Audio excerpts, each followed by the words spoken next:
इमरान खान हूँ। कुछ अहम खबरें हैं अब तक मैं शेयर करता हूँ। एक तो पाकिस्तान तहरीक इंसाफ के हवाले से खबरें हैं, PMLN और PDM की जमातों के हवाले से भी खबरें हैं, और इलेक्शन कमीशन ऑफ पाकिस्तान की खबर से शुरू कर लेते हैं। सुप्रीम कोर्ट ऑफ पाकिस्तान के फैसले के बाद इलेक्शन कमीशन ऑफ पाकिस्तान ने अपना इजलास बुलाया था। उस इजलास के अंदर फैसला कर लिया गया है। जो फैसला है वो मैं आपको बता देता हूँ exactly. Supreme court of Pakistan के हुक्म के मुताबिक 14 मई को पंजाब में इंतखाबात करवाने का फैसला कर लिया है। अब एक तरफ PDM की जमातें इंतखाबात से भाग रही हैं, उसकी वजह आज दोबारा नए सर्वेज आए हैं। वो भी मैं आपको बताता हूँ उन सर्वेज के अंदर क्या है। पंजाब से धड़ाधड़ सर्वे आ रहे हैं कि कहाँ पे कौन जीत रहा है और किस हद तक जीत रहा है। बहरहाल इलेक्शन कमीशन ऑफ पाकिस्तान ने सुप्रीम कोर्ट के हुक्म पर 14 मई को पंजाब में आम इंतखाबात करवाने का फैसला कर लिया है। पंजाब में आम इंतखाबात से मुताल्लिक सुप्रीम कोर्ट के फैसले पर इलेक्शन कमीशन का मशावरती इजलास हुआ, जिसमें फैसला किया गया कि इलेक्शन कमीशन इंतखाबात करवाने के लिए तैयार है।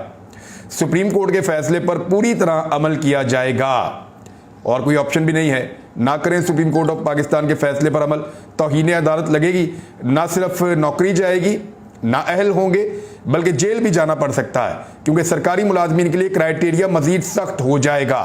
भारत इलेक्शन कमीशन के बाद अब कोई ऑप्शन नहीं है और उन्होंने कहा कि हुकूमत से रब्ता करेंगे, निगरान हुकूमत से भी रब्ता करेंगे, इंतजामी और सिक्योरिटी मामलात पर मुशावरत की जाएगी, वजारत खजाना से भी रब्ता करेंगे फंड्स के लिए, और सिक्योरिटी वगैरह और दीगर चीज़ों के लिए भी रब्ता किया जाएगा। इंतखाबी अमली की तरबियत का अमल दोबारा से बहाल कर दिया गया है।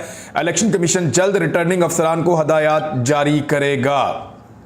दूसरी जानिब पाकिस्तान तहरीक इंसाफ ने 22 अफसरान की फहरिस्त जमा करवा दी है, क्योंकि देखें इलेक्शन आ रहा है 14 मई को पंजाब में, और पंजाब के अंदर 22 ऐसे सरकारी अफसरान मौजूद हैं जो पाकिस्तान तहरीक इंसाफ के इंतहाई, ये पॉलिटिकल पार्टीज़ का इस्तेहकाक होता है कि जिन अफसरान को वो समझते हैं कि वो इस इलेक्शन में उनको शदीद नुकसान पहुंचा सकते हैं, वो उन अफसरान के बारे में ये दावा कर सकते हैं या ये मुतालबा कर सकते हैं कि उन्हें अहम नशस्तों के ऊपर या अहम ओहदों के ऊपर ना बिठाया जाए, क्योंकि वो इलेक्शन पर असरअंदाज हो जाएंगे। लिहाजा ये 22 अफसरान हैं, उनकी फहरिस्त जारी की है पाकिस्तान तहरीक इंसाफ ने, और ये वो अफसरान हैं जो पाकिस्तान तहरीक इंसाफ के खिलाफ बुग़्ज़ से भरे हुए हैं। अब क्योंकि पाकिस्तान तहरीक इंसाफ ने इनके नाम पब्लिक कर दिए हैं, लिहाजा इन्हें इस बात का आइडिया है कि अगर दोबारा पाकिस्तान तहरीक इंसाफ की पंजाब में या वफाक में हुकूमत आती है तो इनको अहम ओहदे तो नहीं मिलने वाले, क्योंकि इन्होंने पाकिस्तान तहरीक इंसाफ के साथ गैर आइनी गैर कानूनी हथकंडे इस्तेमाल किए और बहुत दबाव डाला, पॉलिटिकल कारकुनों के साथ बड़ी ज्यादती की है। इसमें ज़्यादातर लोग जो हैं वो पुलिस वाले हैं। तो तहरीक इंसाफ का ये कहना है कि इन 22 अफसरान को सूबे से बाहर निकाला जाए या इनको अहम इंतजामी ड्यूटियां ना दी जाएं, क्योंकि ये सरधड़ की बाजी लगाएंगे और पूरी कोशिश करेंगे कि पाकिस्तान तहरीक इंसाफ इक़्तिदार में ना आए। अगर पाकिस्तान तहरीक इंसाफ इक़्तिदार में आ गई तो अगले 5 साल इन सरकारी अफसरान के लिए वो मौज मस्ती नहीं होगी जो इन्हें इस वक्त निगरान सेटअप में या इनको मिल रही है PMLN के सेटअप में। तो वो मौज मस्ती इनको दोबारा नहीं मिलेगी अगले 5 साल। तो सरकारी अफसरान अपनी सरधड़ की बाजी लगाएंगे। ना सिर्फ ये सरकारी अफसरान है, बल्कि एस्टेब्लिशमेंट के अंदर बैठे हुए कुछ लोग भी हैं, उनको भी डरावने ख्वाब आ रहे हैं। उन्हें ऐसे लगता है कि हालात उनके लिए मुश्किल हो जाएंगे, क्योंकि अरशद शरीफ शहीद वाले केस के अंदर डेवलपमेंट हुई है। वो जो डेवलपमेंट है वो मैं आपके साथ शेयर कर देता हूं, क्योंकि हमारे लिए सबसे इंपॉर्टेंट खबरों में से एक खबर वो होती है, अदालत ने आज खुद नोटिस जो लिया है शहीद अरशद शरीफ का, और उसमें आप सबका बहुत शुक्रिया। आप सब ने बहुत सारे खतूत लिखे थे अदालत को। खतूत जाने के बाद अदालत ने आज खुद नोटिस लिया था। एक कंपेन हमने सब ने मिलकर चलाई थी। तो अब उसमें अदालत ने कहा कि जुडिशल कमीशन भी बनाया जा सकता है इस मामले में, क्योंकि देखें कोई इंक्वायरी ठीक तरीके से की नहीं जा रही। जो भी इंक्वायरी के ऑफिसर्स हैं वो कोऑपरेट नहीं कर रहे, इंफॉर्मेशन फराहम नहीं कर रहे। यानी सादा सवाल है कि वो कौन था जिसने शहीद अरशद शरीफ पर 1.5 दर्जन के करीब मुकदमात पाकिस्तान के मुख्तलिफ शहरों में दर्ज करवा दिए थे। वो कौन था जिसने पाकिस्तान की सरजमीन को शहीद अरशद शरीफ के लिए तंग कर दिया था? कौन लोग हैं उस वक्त उन DPOs को उन इजला के अंदर कौन दबाव डालता था? वो कौन से लोग थे जो फ़ोन करके ये कहते थे कि अरशद शरीफ के ऊपर मुकदमा दर्ज किया जाए? बाकी लोगों पे भी ऐसे ही हुए हैं। मैं इसलिए कहता हूं कि मुझे अगर अदालत बुला के सुने तो मैं तो बता दूंगा कि मेरे ऊपर किस किस ने मुकदमात कैसे कैसे दर्ज करवाए और कौन कौन लोग इसके पीछे थे। मुझे तो पुलिस अफसरान ने बताई हुई है ये बात कि हमारे ऊपर कितना दबाव और कौन लोग डालते थे। जब मैं गिरफ्तार था तब भी वो लोग वहां आते थे। लिहाजा शहीद अरशद शरीफ के मामले में बुनियादी सवालात कि उन्हें पाकिस्तान छोड़ना क्यों पड़ा, यूएई से उनको निकलने पर किसने और क्यों मजबूर करवाया, और फिर कीनिया में उनका कत्ल, ये जो बुनियादी सवालात हैं सबसे पहले पाकिस्तान से इंक्वायरी शुरू हो, उनके जवाबात नहीं मिल रहे। तो जुडिशल कमीशन तश्कील दिया जाएगा अगर तहकीकात पर आ गया तो ये जो तहकीकात हो रही हैं ये तो कभी मुतमईन नहीं करेंगी। लिहाजा जुडिशल कमीशन की तरफ ये मामला जाएगा और इंशाअल्लाह जुडिशल कमीशन बनेगा और सच सामने आएगा कि वो कौन लोग हैं जो पर्दे के पीछे बैठकर इंसानों के लिए, पाकिस्तानियों के लिए पाकिस्तान की अपनी सरजमीन तंग कर देते हैं और फिर उन्हें बहुत मुश्किल हालात का सामना अपने मुल्क में करना पड़ता है। शहीद अरशद शरीफ भी इसलिए पाकिस्तान से गए, साबिर शाकिर भाई भी इसलिए गए और मुईद पीरज़ादा भी इसलिए पाकिस्तान से बाहर गए और बहुत सारी अहमद नूरानी हैं, बेशुमार मिसालें हैं। तो ये कौन लोग हैं जो पीछे पड़ जाते हैं और ज़मीन तंग कर देते हैं। मरीम नवाज साहिबा ने एक कन्वेंशन किया है वकला का और वो वहाँ गई तो ऐसा लग रहा था कि बड़ा ज़बरदस्त इस्तकबाल होगा। 7 से 8 वकीलों ने उनकी गाड़ी पे फूल फेंके। छत के ऊपर किराए के बंदे थे जिन्होंने ऊपर एक चादर के अंदर फूल इकट्ठे किए हुए थे, वो बाल्टी में भर भर के उनकी गाड़ी के ऊपर छत से फूल फेंक रहे थे। और पुलिस ज़्यादा थी, मीडिया ज़्यादा था, वकला कम थे। वकला की तादाद मरीम नवाज के कन्वेंशन में, जो मरीम नवाज ने बोला वो तो ऐसा है ही नहीं कि उसके ऊपर डिस्कस किया जाए, क्योंकि वो तो अदलिया के ऊपर अटैक कर रही हैं कंटिन्यूसली। यानी इस मुल्क के ऊपर आप किसी जर्नैल पे तनकीद कर दें तो आपके लिए ज़मीन तंग हो जाती है इस मुल्क की, लेकिन आप जजेस को बेशक गालियां देते रहें, जो मर्जी करते रहें, आपको कोई पूछने वाला भी नहीं होता। ये क्यों है?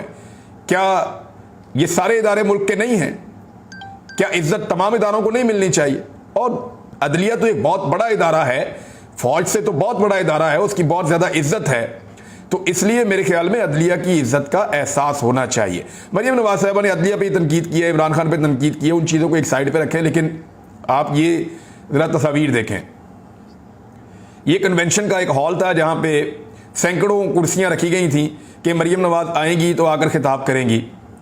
उसके बाद हुआ ये कि वकला पहुँचे ही नहीं। इतने वकला को फ़ोन किए गए, इतने राब्ते किए गए, वकला ने दिलचस्पी नहीं दिखाई, वो नहीं आए। हालांकि इमरान खान साहब के जितने वकला कन्वेंशन मैंने देखे हैं वहाँ मैंने ये देखा कि ना सिर्फ कुर्सियाँ भर जाती हैं, बल्कि वकला खड़े होकर एक दूसरे के साथ रश के अंदर पूरा का पूरा हॉल भर कर इमरान खान साहब की बात सुनते हैं, रिस्पॉन्ड भी करते हैं। मरीम नवाज साहिबा को ये सहूलत मैसर नहीं आई। किया यह गया कि पहले एक चादर लगाई गई, हॉल को 2 हिस्सों में तकसीम किया गया। वजह यह थी कि उनको आइडिया हो गया इंतजामिया को, वकला को, कि ये तो भरा ही नहीं जा सकता, तो जब ये भरेगा नहीं तो खाली कुर्सियां बुरी लगेंगी। तो उन्होंने क्या किया, बैक साइड पे काली चादर लगा दी कि वकला खड़े होंगे, काले कोट के अंदर काली चादर मिक्स हो जाएगी तो हम कहेंगे जी बहुत वकील हैं। लेकिन हुआ ये कि पीछे वाला हॉल तो वैसे ही खाली था, आधे से ज़्यादा। जो आगे वाला 30% उन्होंने रखा था वो भी तकरीबन आधे से ज़्यादा खाली रहा। तो इस तरह वकला ने दिलचस्पी दिखाई नहीं मरीम नवाज साहिबा के प्रोग्राम में। लेकिन हिम्मत की दाद देनी चाहिए और लीडर्स को हिम्मत नहीं हारनी चाहिए। मरीम नवाज साहिबा के पास लोग नहीं आ रहे, पॉलिटिकल पार्टीज पे अच्छे और बुरे वक्त आते रहते हैं। बेशक ये उनकी अपनी हरकतों की वजह से ये वक्त आया है, क्योंकि बूट पॉलिश कर करके उन्होंने अपना नैरेटिव ही बलडोज कर दिया, वोट को इज्जत दो का बयानिया। तो अब क्योंकि वकला नहीं आए, लेकिन हिम्मत नहीं हारनी चाहिए। अच्छी बात यह है कि आप अपनी बात करते रहें। तो मरीम नवाज साहिबा ने वहां पे अपनी बात की है। अब अदालत के अंदर जो एक साजिश तैयार की गई थी PMLN की जानिब से, वो एक और वजह है कि कामयाब नहीं हो रही। वजह यह है कि वो जो लोगों को तोड़ के अपनी एक मखसूस तादाद सुप्रीम कोर्ट में पूरी करना चाहते हैं, हुकूमत से वो हो नहीं पा रहा। जजेस की ज्यादा तादाद जो है वो आइन और कानून के साथ खड़ी है। जजेस की ज्यादा तादाद जो है वो अवाम के भले के साथ और पाकिस्तान के फायदे के साथ खड़ी है। बहुत थोड़ी तादाद में जो है वो मतलूबा सहूलत मैसर है PMLN को, और उसकी वजह से वो अपनी साजिश में कामयाब नहीं हो पा रहे। वो जो बलूचिस्तान फार्मूला था वो नहीं कर पा रहे, नवाज शरीफ साहब जो 97 में करना चाह रहे थे वो नहीं कर पा रहे, तो वो उनसे हो नहीं रहा। Bharat election commission of Pakistan ने शेड्यूल जारी कर दिया है और पंजाब इंतखाबात 14 मई को होंगे। अपील दायर करने की आखिरी तारीख 10 अप्रैल है। इलेक्शन ट्रिब्यूनल 17 अप्रैल तक अपीलों का फैसला कर देगा और 14 मई को पोलिंग डे होगा। इस्लामाबाद हाईकोर्ट से इमरान खान साहब के लिए एक अच्छी खबर है। इमरान खान की जमानत मनसूखी की दरखास्त खारिज होने का तफसीली फैसला जारी कर दिया गया है।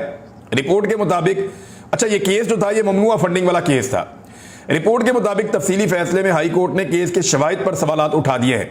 फैसले में कहा गया कि एक भी सबूत नजर नहीं आया कि आरिफ नकवी की भेजी हुई रकम जुर्म की रकम थी।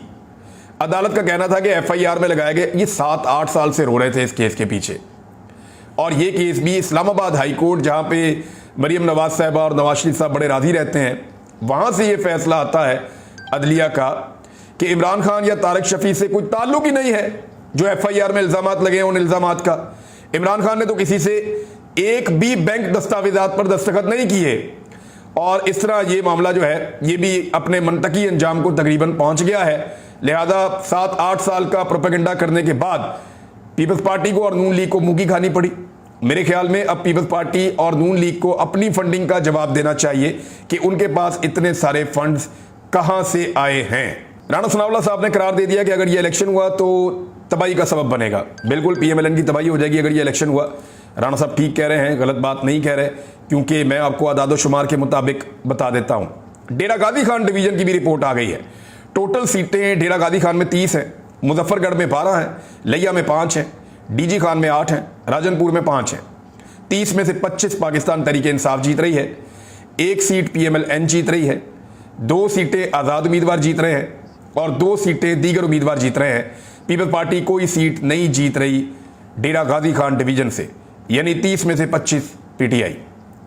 अब आ जाए मुल्तान डिवीजन, 34 नशिस्तें हैं वहां पे, खानेवाल 8, मुल्तान 13, लोधरा 5, विहाड़ी में 8। इन 34 नशिस्तों में से 29 नशिस्तें पाकिस्तान तहरीके इंसाफ जीत रही है, 3 PMLN जीत रही है, 1 पीपल्स पार्टी जीत रही है और 1 आज़ाद उम्मीदवार जीत रहा है। अब जरा पूरे पंजाब की सूरत हाल का जायजा ले लें परसेंटेज के अंदर कि कितने लोग किसको पसंद करते हैं।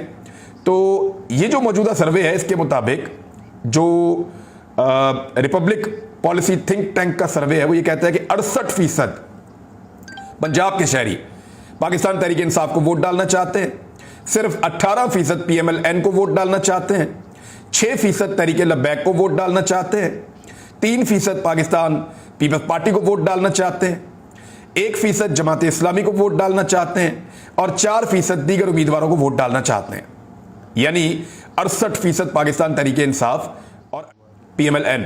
और जरदारी साहब की जमात की हालत यह है कि तहरीके लब्बैक जो नई जमात है 6% और जरदारी साहब की जमात जो है वो 3%, यानी उनसे आधे के ऊपर खड़ी है। अब इस सूरत हाल में तो वाकई इलेक्शन में तबाही है। राणा सनाउल्लाह साहब बिल्कुल दुरुस्त फरमा रहे हैं। इमरान खान साहब के ऊपर इस्लामोफोबिया के हवाले से उनके बड़े कारनामे हैं। मैं एक वीलॉग इसके ऊपर अलग से करना चाहता हूं ताकि तफसीलात आपके सामने आ जाएं। इमरान खान साहब पे घिनौने इल्जामात लगाए जा रहे हैं, भोंडे इल्जामात लगाए जा रहे हैं। शेख रोहेल असगर हों या दीगर PMLN के लोग हों, जो मरियम नवाज के कैंप के लोग हैं, जो मरियम नवाज को फॉलो करते हैं, वो लोग एक मरतबा फिर एक मजहबी नफरत का बयानिया लेकर इमरान खान पे चढ़ दौड़े हैं। दोबारा से किसी जुनूनी की तलाश है। इमरान खान साहब को पहले भी कत्ल करने की साजिश की गई है, दोबारा भी कत्ल करने की साजिश की जा सकती है। ऐसी सूरत हाल में सरकार उन्हें सिक्योरिटी नहीं दे रही, उन्हें अपने तौर पे अपनी सिक्योरिटी का बंदोबस्त करना पड़ रहा है। उन्हें स्नाइपर के जरिए भी हिट करने की कोशिश की जा सकती है। उन्हें ऐसे इकदाम लेने पड़ रहे हैं जिसकी वजह से पूरी दुनिया के अंदर पाकिस्तान का इमेज खराब हो रहा है कि एक साबिक वजीर आजम अपने तौर पे अपनी सिक्योरिटी का किस लेवल का बंदोबस्त कर रहा है। अब दोबारा से इस्लामोफोबिया के ऊपर एक कीचड़ उछालने की इमरान खान साहब के खिलाफ मुहिम जारी है। तो मैं इसके ऊपर एक अलग वीलॉग करूंगा और आपको तफसीलात बताऊंगा कि एक्चुअली हकायक हैं क्या। लेकिन एक हकीकत और आपको बता दूं मैं, पाकिस्तान जनूबी एशिया के जो 8 मुल्क हैं उनमें सबसे महंगा मुल्क करार दे दिया गया है। एशियाई तरक्याती बैंक ने पाकिस्तान को जनूबी एशिया के 8 ममालिक में सबसे महंगा मुल्क करार दे दिया, और यह ऐसा नहीं था। 1 साल पहले जब इमरान खान की हुकूमत थी तो ऐसा नहीं था। 6% की शरह से तरक्की करता हुआ मुल्क जो है वो इस वक्त 0.4% या 0.5% पे पहुंच गया है। कहां 6% पे तरक्की कर रहा था 2 साल से लगातार, और इस मरतबा 7% की टारगेट थी इमरान खान साहब की। लेकिन अब कहां पहुंच गया? 0.4% कुछ लोग कह रहे हैं, वर्ल्ड बैंक की रिपोर्ट है, और एक रिपोर्ट 0.5 या 6% कह रही है। तो ये पाकिस्तान की हालत कर दी कि 6% से आधा फीसद के ऊपर लेकर आ गए ये लोग। पाकिस्तान सबसे महंगा मुल्क है इन 8 मुल्कों में जो जनूबी एशिया में है। दूसरे नंबर पे जो महंगा मुल्क है वो है श्रीलंका, तीसरे नंबर पे अफगानिस्तान, चौथे नंबर पे बांग्लादेश, पांचवें नंबर पे भारत और इसके बाद छठे नंबर पे जो है वो नेपाल है और उसके बाद भूटान है और फिर सबसे सस्ता मुल्क मालदीव हो गया है। यानी पाकिस्तान का भट्टा बिठा दिया इकोनॉमी का और सबसे महंगा मुल्क बना दिया इस मुल्क को, इस खित्ते में पोटेड हुकूमत का और उनके सहूलतकारों को नहीं भूलना। याद रखिएगा इन्होंने किया जो किया इस मुल्क के साथ। शहबाज शरीफ क्या बेचता था, वो तो हुकूमत में आ ही नहीं सकता था। आसिफ अली जरदारी साहब की क्या औकात थी, वो कुछ नहीं कर सकते थे। ये किया सहूलतकारों ने, उन्होंने रजीम चेंज ऑपरेशन किया और अवाम को इस हाल में पहुंचाया है। अब तक के लिए इतने, अपना ख्याल रखिएगा, अपने चैनल का भी। अल्लाह हाफिज।